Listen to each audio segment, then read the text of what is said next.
こんにちは。TTS の川本です。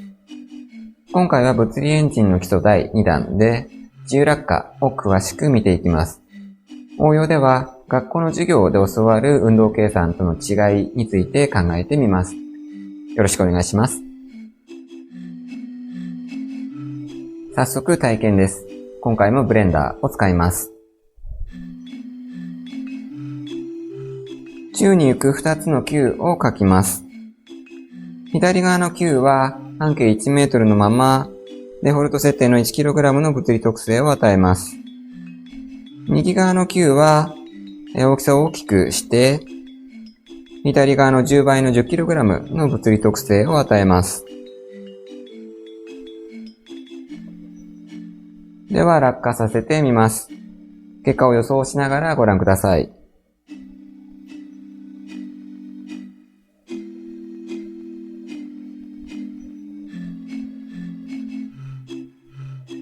もう一度少し角度を変えて落としてみます。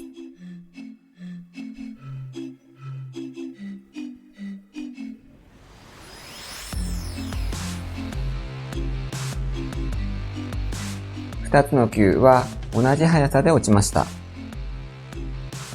次に何秒で床に落ちるか調べてみます。わかりやすいように落下に伴って球中心の高さが10メートル変化する位置に床を置きます。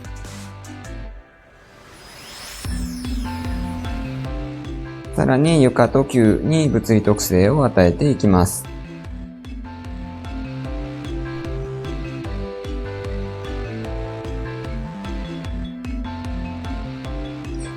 では再生します。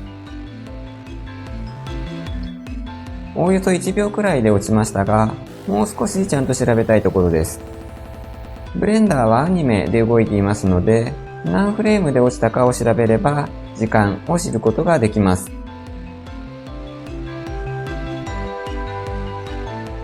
床を真横からアップで見る状態でコマ送りをしてみます。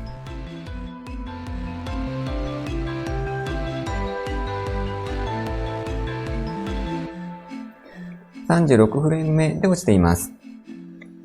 今使っているのはブレンダーデフォルトのフレームレートですので 24fps です。36フレーム分に換算するとちょうど 1.5 秒で落ちたことになります。今度は同じ問題を中学の理科の授業で教わるやり方で解いてみます。いかにもテストで出そうな問題です。数式が嫌いな方もいらっしゃるかと思うのでサクッといきます。自由落下は一定の加速度、一定の重力を受け続ける等加速度運動になります。重力加速度を g とすると、落下を開始してから t 秒後の速度 v は gt となります。これを積分すると t 秒後の 1y イコール自分の dt 議乗を得られます。この式を t について展開すると、このようになります。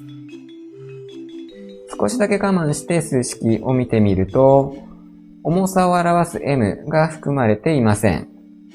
物体が落下する速さは質量によらないからです。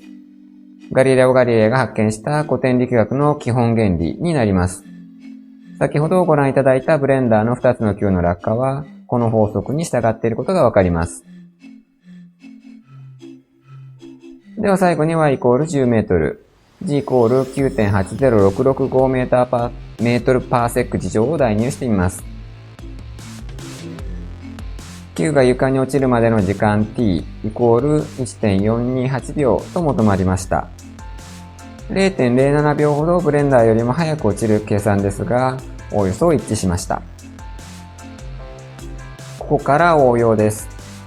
球の落下でブレンダーを使った物理シミュレーションとテスト問題で答えが少しだけ違いました。この違いの原因を考えてみましょう。先ほどブレンダーはアニメで動くと申し上げました。アニメはざっくりと言うと高速のコマ送りです。人の目にはわかりにくいほどの速さですが、有限のフレームレートで動いています。今回の物理シミュレーションは、ブレンダーの初期設定である1秒24コマで行っています。1コマあたりに換算すると約 0.04 秒です。つまり 0.04 秒のズレは致し方ないということです。しかし先ほどのブレンダーとテスト問題のズレは 0.07 秒ありました。コマ割りが生む誤差以上にブレンダーではゆっくりと落ちるということです。ズレを生んでいる原因がまだ他に残っていそうです。先ほどのテスト問題に空気抵抗は十分小さいものとするという注釈があったのを覚えていらっしゃいますでしょうか。実は先ほど解いたテスト問題は厳密に言うと真空状態のもので大気中とは相違があります。この相違が無視できるほどに空気抵抗が小さければ良いわけですが、そうでもない場合も多くあります。例えば、砲丸投げの球と卓球玉では、明らかに砲丸の方が早く落ちそうです。また、私がプライベートでやっている自転車競技は、空気抵抗を無視してしまうと完全に別のスポーツになってしまいます。おそらく、ブレンダーは空気抵抗を適度に効かせて、真空よりもゆっくりと落ちるようにできているのだと思います。ちゃんと実験をしてみると、意外とコマ送りで中身もよくわからないブレンダーの方が学校の先生が言うことよりも正確だということになるかもしれないです。また、少し難しい話になってしまいますが、物理演算とテスト問題では実はやっていることが根本的に違います。繰り返しになりますが、ブレンダーはコマ送りのアニメです。1コマごとに球が落ちていき、その結果として球が床にすごく近づいたり、あるいは球が床に対してめり込んでしまったならば跳ね返るという動き方をしています。暗闇の中を手を伸ばした状態で歩いていって、壁がどこにあるのかを模索するような動き方です。一歩で壁に到達したならば良いですが、行き当たりばったりで何歩も歩く中で蛇行してしまうと、どんどんと誤差が蓄積してしまいそうです。また答えの出し方として格好悪い感じがします。しかしコンピュータを使ったシミュレーションというものの多くが実は同様のコマ送りで動いています。テスト問題のようにダイレクトに答えを出す解法というものは理想的ですし、とても美しいです。また、科学技術というととても高尚で何でも答えを出せてしまいそうだというふうに思っている方もいらっしゃるかと思います。しかし実はそうではありません。現実を真面目に見れば見るほど式は立てられなくなりますし、テスト問題のように答えを出すことが難しくなります。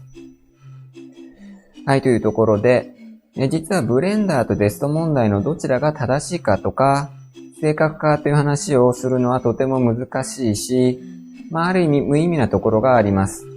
どちらも条件付きでしか答えを出さないからです。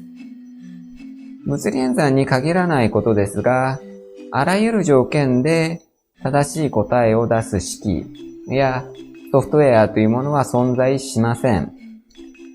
ご自身が直面している問題に対して、その式やソフトウェアが使えそうかを検証したり、使う範囲を判断していくという必要があります。その中の選択肢の一つとして物理エンジンを見ていこうというのが、このシリーズの主題になります。ちなみにブレンダーの物理計算が空気抵抗を作っているのは間違いありません。ご覧いただいているのは空気抵抗の違いによって球の落ち方と床からの跳ね返り方が変わるデモになります。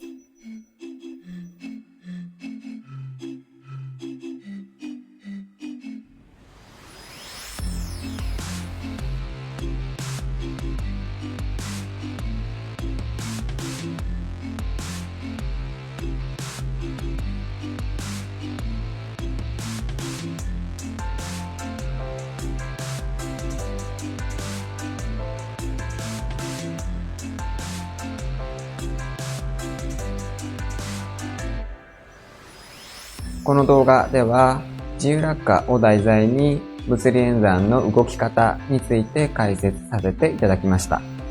次回は当たり判定をもう少し詳しく見ていきます。今回は以上になります。ご視聴ありがとうございました。